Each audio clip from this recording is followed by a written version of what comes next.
hampir 12 jam pasca kebakaran di kilang minyak Balongan Indramayu milik Pertamina, api belum berhasil dipadamkan. Meski demikian, area yang terbakar sudah dilokalisasi agar tidak menyebar ke area lainnya. Hingga pukul 12 siang, sisa kobaran api masih menyala dengan kepulan asap pekat membumbung tinggi di area 4 tangki yang terbakar pada Senin dini hari. Dari visual drone terlihat di sekitar area yang terbakar sudah diberi foam agar api tidak meluas. Sementara petugas pemadam kebakaran terus berupaya memadamkan kobaran api. Data Kepala Bidang Pemadam Kebakaran Kabupaten Indramayu, 10 mobil pemadam kebakaran masih bekerja di kilang minyak yang beroperasi sejak tahun 1994 ini. Menurut Direktur Logistik dan Infrastruktur Pertamina Mulyono Senin pagi, pemadaman dan pendinginan diprediksi memakan waktu 4 sampai 5 hari. Dengan asumsi itu, Mulyono menyebut kilang minyak Balongan mengalami kehilangan 400.000 barel minyak yang seharusnya bisa diproduksi. Direktur Utama Pertamina Nike Widiawati memastikan peralatan utama produksi kilang tidak terbakar. Ia juga memastikan ketersediaan bahan bakar minyak untuk Cikampek dan Jakarta yang dipasok kilang minyak Balongan tidak terganggu. Kondisi terkini, api telah dapat dilokalisir di dalam ban wall. Jadi di sekitar tangki ini ada tanggul. Nah, api sudah bisa kita lokalisir di sana. Dan untuk pemadaman kami menggunakan foam ke perimeter ban wall dan juga pusat nyala api. Sehingga demikian kita pastikan bahwa api tidak akan menjalar ke area lain gitu ya. Dan untuk mencegah api itu ke daerah lain, kami juga melakukan pendinginan di area sekitar. Dan untuk mengetahui informasi terkini terkait kebakaran kilang Balongan, sudah ada rekan Mahardika Utama di lokasi. Mahardika, bagaimana perkembangan dengan pemadaman kebakaran hingga sore ini? Mahardika.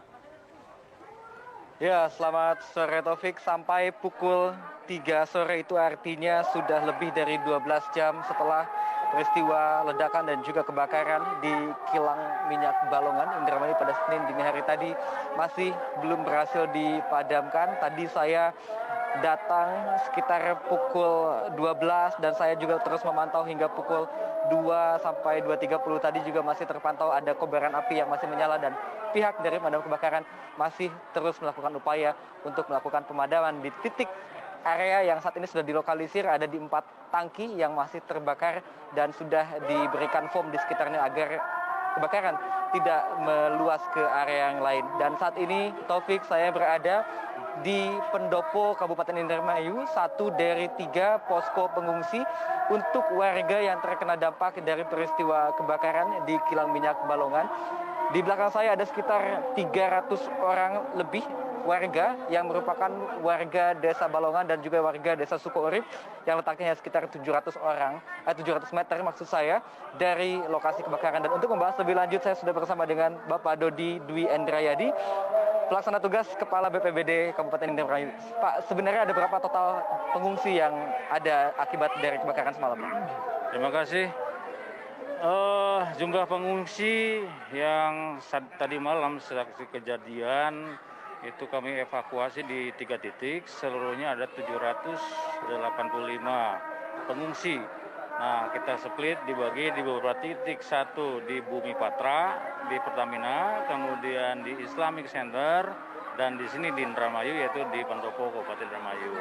Oke, apa yang saat ini paling dibutuhkan oleh warga, Pak? Ya, kalau saat ini kan untuk pemulihan rasa kagetnya, nervousnya kita kita perbagi lagi. Yang saat ini ya pasti makan dan minum, karena ini pasti kebutuhan yang pokok ya. Alhamdulillah ini udah ditanggung oleh pihak Pertamina gitu kan. Adapun dari kami pun dari BPBD, teman-teman dari Sosnaker dan dari dinas terkait yaitu Dinas Ketahanan Pangan, kami juga sebenarnya sudah siapkan dapur umum. Namun karena sudah dijamin oleh Pertamina, jadi kami siapkan makanan snacknya aja, camilan. Baik Pak, update terkini soal korban luka ringan, luka berat dan juga meninggal dunia Pak? Saya mendapat data sejak sampai jam 11 tadi pagi ya, kami bikin laporan. Itu ada 15 orang yang luka ringan. Semua itu ada di Pertamina, Rumah Sakit Pertamina. Kemudian ada yang luka berat itu ada 5, plus 3 yang dinyatakan tadinya hilang. Ternyata dia juga sakit, udah ditemukan ternyata dalam keadaan sakit. Dan sakitnya cukup berat. Sehingga semuanya ada 8 orang dan ini dievakuasi ke RSPD Pertamina Jakarta. Karena di Indramayu ini terbatas mungkin ya perlengkapannya. Apakah ada korban meninggal dunia, Pak? Korban meninggal dunia sebetulnya side effect karena getaran ya. Ada boom seperti ada bunyi begitu. Kemudian saya informasikan bahwa yang bersangkutan juga punya latar belakang penyakit jantung. Jadi mungkin karena getaran kuat, kaget, kemudian meninggal. 1 orang ya, Pak? 1 orang. Baik, terima kasih Bapak Dodi PLT, Kepala BPBD Kabupaten Indramayu. Itu tadi keterangan dari Dodi Endrayadi, dan dapat saya informasikan lagi sampai saat ini pemadaman masih terus dilakukan oleh 10 mobil pemadam kebakaran dari Pertamina dan juga dari dinas terkait. Taufik. Tadi Anda sempat menyebutkan, Mahardika, ada 3 posko pengungsian yang disiapkan untuk para korban.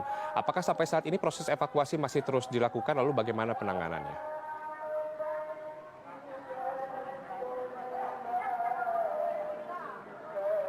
Ya, Mahardika, Anda bisa mendengar saya? Tadi Anda sempat sebutkan bahwa saat ini sudah disiapkan 3 posko pengungsian bagi warga. Apakah proses evakuasi masih berlangsung dan bagaimana penanganannya?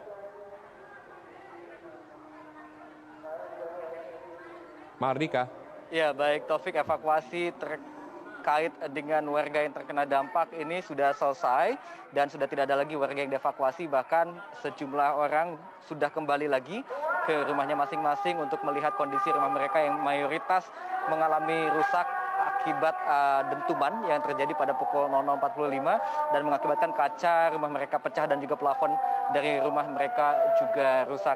Sebagian dari warga sudah kembali meskipun tadi sampai pukul 14.00 waktu Indonesia Barat ketika saya memantau, listrik di sana masih dipadamkan dan akses jalan utama pun juga masih diblokir, dan besar kemungkinan untuk malam hari ini mayoritas warga masih belum bisa pulang ke rumah mereka masing-masing dan akan menginap di 3 posko yang sudah disiapkan, yaitu di posko pendopo Kabupaten Indramayu, di Islamic Center, dan juga di Gor Pertamina yang terletak tidak jauh dari lokasi kejadian. Dan tadi juga Taufik, ada hal menarik yang saya peroleh dari keterangan warga bahwa sebelum kejadian, sekitar 2 jam sebelumnya, warga mengeluhkan adanya bau menyengat, bau gas yang cukup menyengat tercium di Desa Sukourip 700 meter dari lokasi kejadian, dan mereka meminta pihak Pertamina untuk melakukan evakuasi.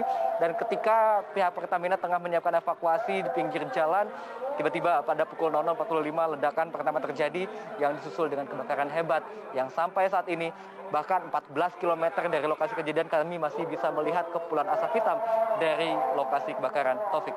Ya, baik, terima kasih atas laporan Anda. Kami tunggu perkembangan terbaru dari kasus kebakaran kilang Pertamina Balongan. Terima kasih, Mahardika.